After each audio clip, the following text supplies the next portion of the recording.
మకర రాశి వారికి ఈరోజు మధ్యమ స్థాయి రోజుగా చెప్పవచ్చును.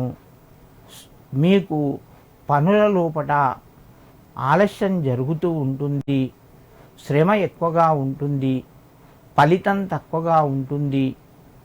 ఉద్యోగస్తులకు ఆదరణ లభిస్తుంది, కానీ పక్కవారి మాటల చేత మీ మనస్సు కొంచెం ఇబ్బందికి గురవుతూ ఉంటుంది. మీకు కుటుంబ సభ్యుల యొక్క సహాయ సహకారాలు ఉంటాయి. మీరు చేసేటువంటి పనులను ఆలోచించి నిర్ణయాలు తీసుకోండి.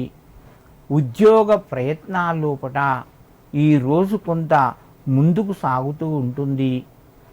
ఈ రాశివారు ఈరోజు ఆంజనేయ స్వామికి తమలపాకులు సమర్పించడం మంచి శుభయోగాన్ని కలుగజేస్తూ ఉంటుంది.